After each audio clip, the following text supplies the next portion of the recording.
नमस्कार, स्वागत है आपका। आप देख रहे हैं जेएनएन न्यूज़ में राजेश्वर चौहान। और एक बार फिर आपको कुछ ऐसा दिखाने वाला हूँ। हर साल होता है ये, पर हाँ, हम जमुना जी के किनारे हैं, यानी मयूरहर फेस 1 यमुना खादर कहा जाता है ये।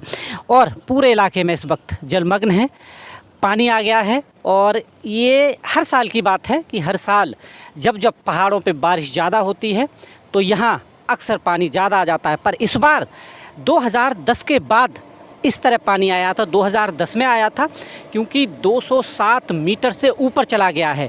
और निचले इलाकों में, खासकर अगर यमुना बाज़ार की बात करें, वहाँ घरों में पानी आ गया है। और यमुना खादर की बात करें तो पूरा सब डूब गया है यहाँ पर। और अगर हम हर बार जब इस तरह का ही होता है तो सरकारें ध्यान क्यों नहीं देती हैं, हम इस पे विस्तार से बात करेंगे। और इसी विषय के पर बात करने के लिए हमारे पास बड़े वरिष्ठ पत्रकार प्राइम इंडिया न्यूज़ के सतबीर जी हैं। सतबीर जी, बहुत बहुत स्वागत है आपका। नमस्कार चौहान साहब। नमस्कार जी। सतबीर जी, आप देख ही रहे हैं बारिश बहुत हो रही है इस बार। और एक बार यमुना खतरे के निशान से ऊपर है। कहा यह जा रहा है कि 2010 के बाद ऐसी स्थिति बनी है, बीच में ठीक रहा। पर बात यह है कि जब हर साल ये आता है तो सरकारें इतनी खामोश क्यों रहती हैं? क्यों यमुना के किनारे लोगों को बसने देती हैं? दरअसल बात यह है कि चौहान साहब, हम आपको बता दें, सरकार बसने नहीं देती, सरकार की मजबूरी बसने देती है। क्योंकि सरकार को जो है वोट चाहिए और वोटों की वजह से इन्हें यहाँ पे बसाया जाता है। और कोई ऐसी चीज़ नहीं है जो सरकार इन्हें ना उठाए यहाँ से। कि वोट इन तक पहुंचते रहें और बाकी कोई लेना देना नहीं। पर अगर हम देखा जाए तो कहीं ना कहीं जो सुविधाएं यहाँ देती हैं, मैं कह रहा हूँ इंसानियत के नाते बहुत ज़रूरी है, वो भी यहाँ यहीं के लोग हैं।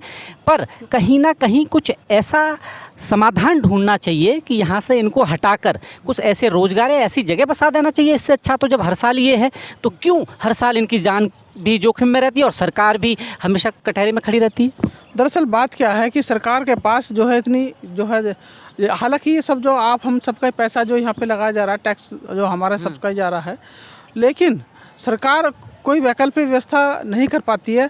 क्योंकि इन्हें पता है कि इनसे वोट लेने, ये वहीं जाके फिर ये पानी 10 दिन का 15 दिन का फिर उतर जाएगा, फिर वहीं पहुँच जाएंगे। इसलिए जो है काय को इतने पर ज़्यादा पैसा इन्वेस्ट करा इनके ऊपर। तो सरकार को तो केवल इनकी वोटों से मतलब है, इन्वेस्ट करने से थोड़ी मतलब है। तो सुविधा क्यों देगी सरकार, बताइए आप।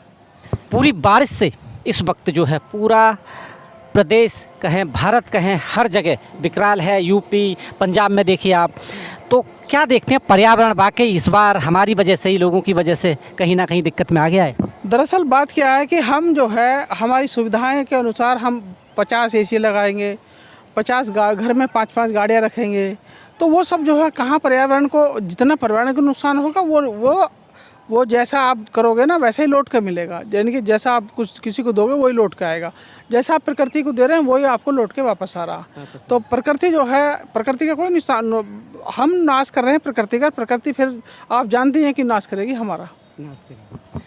तो देखिए, सतबीर जी बता रहे थे और ये सही बात है, प्रकृति हमारा नाश करेगी, इसलिए पर्यावरण को हमेशा बचा के रखना चाहिए। जी हाँ, जैसा कि आप देख रहे हैं यमुना का जल स्तर 2010 के बाद बहुत बढ़ गया है और खतरे के निशान से ऊपर बह रही है जमुना जी। ये कभी 2010 में ऐसी स्थिति बनी थी, उसके बाद आज आप देखिए पानी का बहाव देखिए आप यहाँ पर। और ये जो हम यहाँ पर हैं, जमुना जी खादर का इलाका है, ये मयूरहर फेस 1 वाला इलाका है। और किस वक्त देखिए तस्वीरों के माध्यम से जलमग्न है पूरा, जहाँ तक आपकी नज़रें जाएं।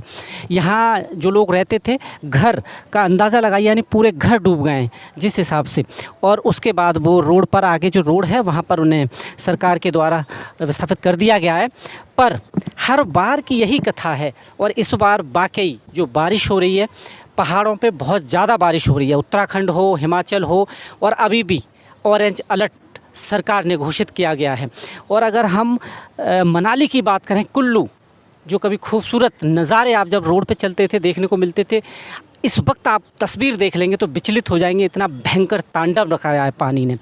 यानी कि भोलेनाथ ज़्यादा नाराज़ हैं क्योंकि आप लोग प्रकृति की रक्षा नहीं करते। इसी का परिणाम है, जब जब इस तरह की स्थितियां होती हैं तो इसका परिणाम सीधा सा है कि हमें ही रक्षा करनी होगी अपनी प्रकृति की। इतनी खूबसूरत प्रकृति ने हमें बहुत कुछ दिया है, पर जब बाढ़ आती है तो देखिए नुकसान तो बहुत होता ही है, क्योंकि पूरा जल, कई गांव, अगर हम पंजाब की बात करें, आपने देखा होगा पंजाब में पूरे गांव जो हैं, पूरे गांव के गांव इस वक्त पानी में हैं और इतना पानी है कि लोगों को रेस्क्यू किया जा रहा है। बाढ़ का पानी ये देखिए यहाँ तक आ गया है। सामने ये नोएडा का रोड है, नोएडा से सीधा ITO की तरफ जो जाता है, सामने इधर नोएडा है। और ये पानी देखिए कितना यहाँ तक लग गया, यानी कि किस हिसाब से और बढ़ी रहा है। जिस हिसाब से पहाड़ों पे बारिश हो रही है उस हिसाब से, यानी पूरा जलमग्न है। और ये जो नया ब्रिज बन रहा है, आप देख सकते हैं कितना पानी बन आ गया है यहाँ पर।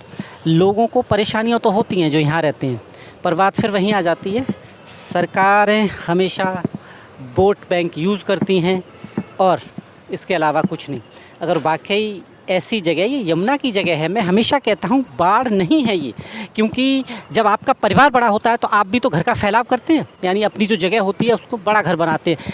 ये जब यमुना की पूरी जगह उसकी है तो जो बरसातों के टाइम जब पानी बढ़ेगा तो कहाँ जाएगा, क्योंकि आप लोगों ने यमुना को सिकोड़ के छोटा कर दिया है। ये सारी जगह उसकी है और आप देख ही रहे हैं, उसी का नतीजा है ये। और इसी तरह आप मेरे साथ जुड़े रहें, कुछ और खबरें लेकर आपके सामने उपस्थित होंगे। तब तक के लिए बहुत बहुत धन्यवाद, नमस्कार।